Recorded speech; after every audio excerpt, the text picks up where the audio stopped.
All right, quick, dirty video. Hopefully quick, probably pretty dirty. I'm not going to call this a restoration, nor am I going to call this a repair. I'm going to call this a 8-track tune-up. This is my realistic TR-169. It's a play-only unit. Today we're going to change the belt. We're going to clean the capstan, do some general cleaning in there. I'll tell you what I've done so far, and I'm going to do this sequentially. I'm not going to do this as a play-by-play or blow-by-blow. You're not going to see me removing screws or anything like that, nor am I going to replace any capacitors, nor am I going to use this stuff, deoxit. So all you deoxit junkies who are out there in YouTube land, sorry guys, there's no need to use this stuff in this video. I've seen YouTube videos with people using Velcro, rubber bands, and duct tape to replace belts. Don't do it. Do yourself a favor. Buy one of these replacement belts off of eBay. This belt cost me 11 bucks, which was $2 more than what I paid for the player. And as you're going to see here, I think it will be money well spent. So do it right. Spend the 11 or 12 bucks on this thing and you probably won't be disappointed. I'm going to show you next some tools that I'm going to use and some stuff that I may not use. Phillips head screwdriver, demagnetizer. No, this is not a sex toy. This is a demagnetizer. Some cotton swabs. If we want to go overboard and overkill, the DeWalt powered screwdriver, bits. We're probably not going to use that stuff, but you know, all you gearheads out there may enjoy seeing a DeWalt powered screwdriver. 91% isopropyl. 91%. Don't use anything less. I love deoxit. Once again, we're not going to use it at all. So sorry, deoxit junkies and spray jockeys out there. We're not going to use this stuff today. So we'll open it up, show you what I'm going to do. Bottom of this player, you'll see we've got the caution. We've got an indicator that shows us where our azimuth adjustment is for the heads. And the reason why I'm going to do that is to, after we get this thing back together, this unit is playing beautifully, but we've got a little bit of crosstalk between the tracks, and we want to reduce or eliminate that. It's probably never going to fully go away, because when you think of what an 8-track player does, you're basically throwing the head out of alignment each time you switch programs. So eventually it's going to go back out, regardless of what player you have. So this is a periodic adjustment. Screws are located in the rubber feet right here, here, and the corners. And you see you've got this middle bracket underneath. We're going to pull those out. We probably don't need to take the back out because I think this thing just slides right out once we open it. But I'm not going to show you opening it. I'll show you what it looks like after we've opened it. Not much to see here, guys. There's our belt. You can see our capstan and our pulley for the motor. What we're going to do here is pull this belt out. I think this belt is pretty good. It's probably a little bit, after 30 years of use, a little loose, but it makes good sense at this point to replace it. We're going to clean this pulley, and we're going to clean this guide where the capstan is and replace the belt with that brand new one that I just showed you. So let's get at it. So a couple of runs with the cotton swabs and the 91% isopropyl. And these things are, maybe you can see it here, but they are black. I mean, so much crud came off of here. And we got it off of that back of the capstan and this pulley right here. The pulley had tons and tons of black crud, which might have been from the belt, but it might have been because this thing is 30 years old. And what can you do? Nothing you can do other than to use a little bit of elbow grease. And next step, we're going to put on that new belt. I feel so much better now after getting this new belt on, and this thing is probably good for at least another 30 years or so, barring any catastrophes. But nice tension on there. The belt is nice and snug, and it's great. So we're, it's an 8-track machine. Wow and Flutter is part of the game, but hopefully we can get some better sound out of this guy, and I think we're going to do it. But next step, we're going to maybe do the most critical cleaning on any 8-track machine, and I'll show you how to do it. In my humble, unprofessional opinion, the most critical cleaning on any 8-track machine is not going to be the head. Although you need to clean and demagnetize that probably every 20 to 25 hours. The most critical cleaning you can do on a machine, and a way you can probably ensure that it's not going to eat up your tapes, is that guy right there. That is your capstan.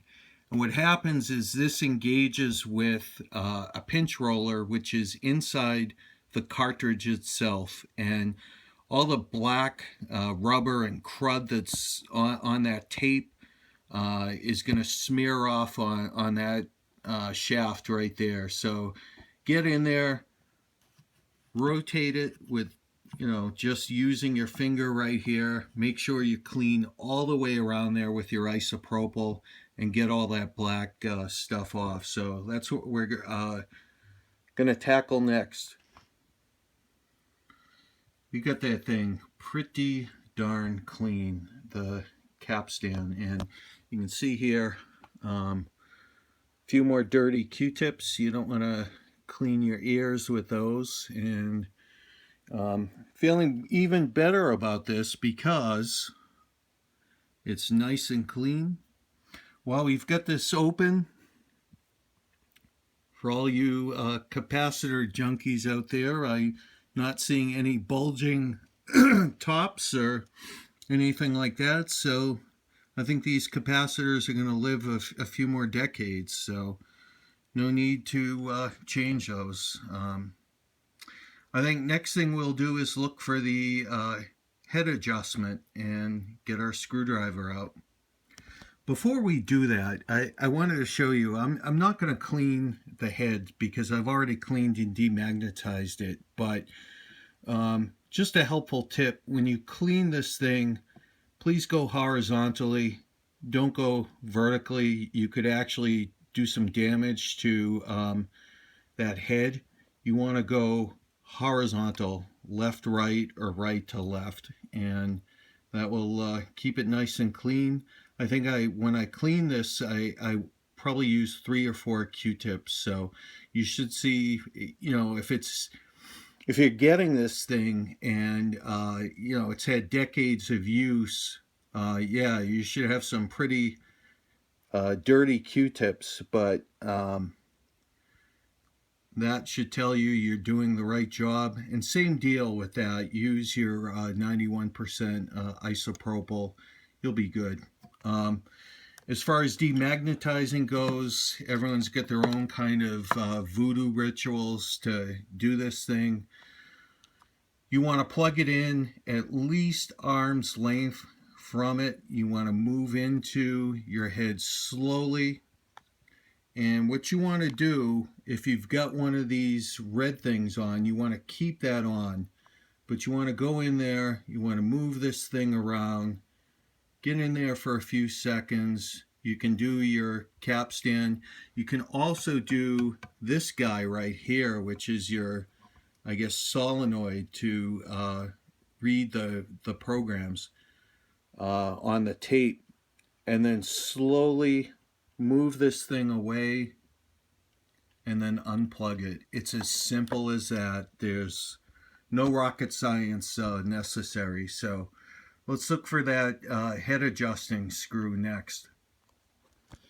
I think it is this puppy right here, but I could be wrong. I think what we're going to do is put the cover, the cabinet back on, and what I noticed here is that this head adjustment tape, you see that label that's over, underneath, don't know if I have enough light there, there's a little hole, and it lines up with that label. So we'll peel the label off, and we're going to pop in a tape that I know plays really good. This is probably safer anyways, because we've got line voltage running through here, and I think I want to live a few more decades, so don't want to get a shock or anything like that. So we'll get it back together and line up that hole with the screw. I hope you understand in making this video, this is not meant to be a definitive guide, nor is it meant to be a how-to. I'm just trying to provide some tips. These are simple machines. I don't think there's a lot of variance from model to model, but like everything, mileage varies. This thing's back together. I actually had to take the back off just to feed the AC line cord through here. Our friends in Taiwan made this thing kind of proprietary, but we're screwed back up, and we're going to pop this label on the head adjustment. First time in 30 years. I had a pair of needle nose pliers here somewhere, but let's see if we can do this with my chewed down fingernails. Try to pull this off, and if we did this right, there it goes. Once we get that label off, we should have access to a screw, and I can see it right down there, and that should be our head and azimuth adjustment. And I'm going to do that off camera because the YouTube police, copyright police, once again, they're not going to have any ammunition. But we're going to use a tape that we know plays pretty well, and that's Bob Seger's Night Moves, and plays great. But as I had mentioned, a little bit of crosstalk. We're going to do it by ear, and if we do it right, that crosstalk should be gone, and we should actually have a slight increase in volume output. So we'll do that off camera and see how we sound.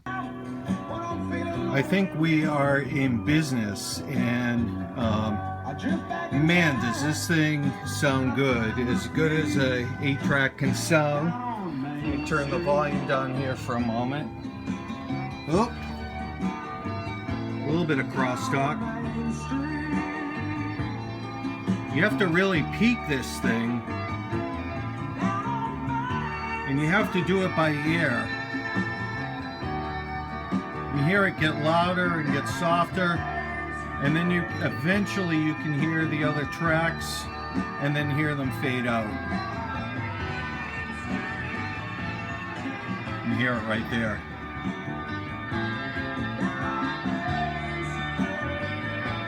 I think that is our peak. I think that's as good as we're going to get it. And back off a little bit. Some people will go crazy with these things and just obsessively make adjustments.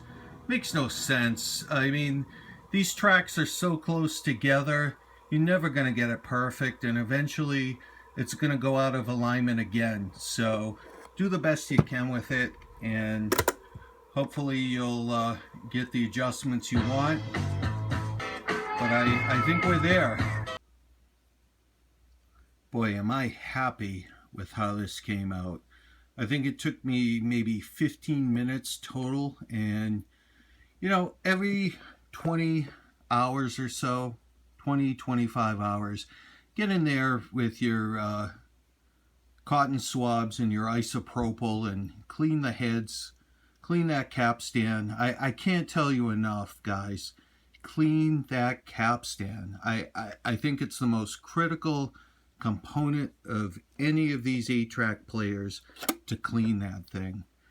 Demagnetize it occasionally. You don't have to get this demagnetizer. There's other solutions out there. I don't think I would trust any of the vintage demagnetizers or head cleaners that go inside this compartment. They're probably already worthless and dead. So spend 20 bucks. Get one of these things. You can't go wrong. Pick up a few of these tools that I showed you. If you want to spray deoxit on everything, be my guest. The only deoxit that I've ever put into this machine was on that level output on the back, and that's a potentiometer, and there's an opening. After you get the machine open, there's a little opening. You can just put a drop in there and work it around 20-30 times, and you're good to go. Don't go crazy spraying that stuff on this or any electronic component. That's just my own opinion. That's my little editorial on deoxit. It's great stuff. It is overused. It is overused. So I hope you enjoyed this video. We've got a 1987 realistic 8-track player that's going to live a few more decades and a lot more tracks. So hope you enjoyed this video, and happy playing and happy tape hunting. Take care.